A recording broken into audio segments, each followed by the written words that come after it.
Now let's play with these connectors, these lines over here. You have here two kind of input and two kind of output, the green and the blue.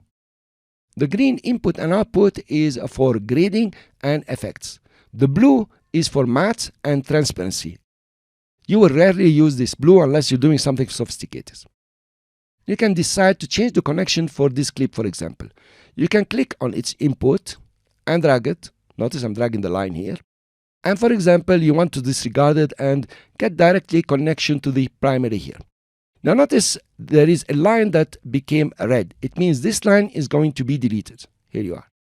Now you have a floating node. You can put it aside and say, okay, I want to keep this one which is grading for later on, for example, or you can simply delete it by pressing delete. I will undo that.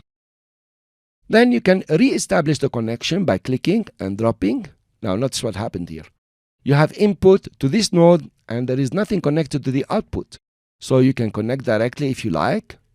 That's one. And notice the line that's going to be deleted.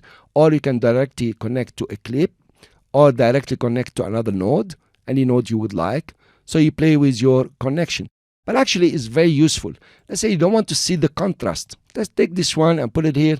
And you have the contrast now floating and it doesn't affect at all, but still is there. You want to put it back, for example. Okay, let's take it from here, put it over here, and here you are. And notice the red line. You put the contrast.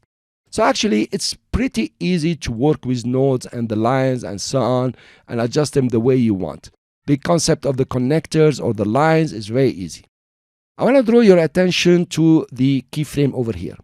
You notice you have corrector 1, 2, 3, 4. When we started, it was only corrector 1. These correctors are the nodes. This is why the numbering, if you like.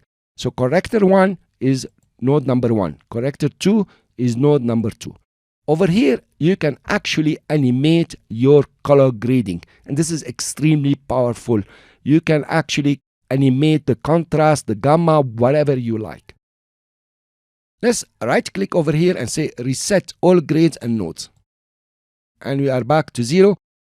And in the following lectures, we're going to do some real grading. I'll see you then.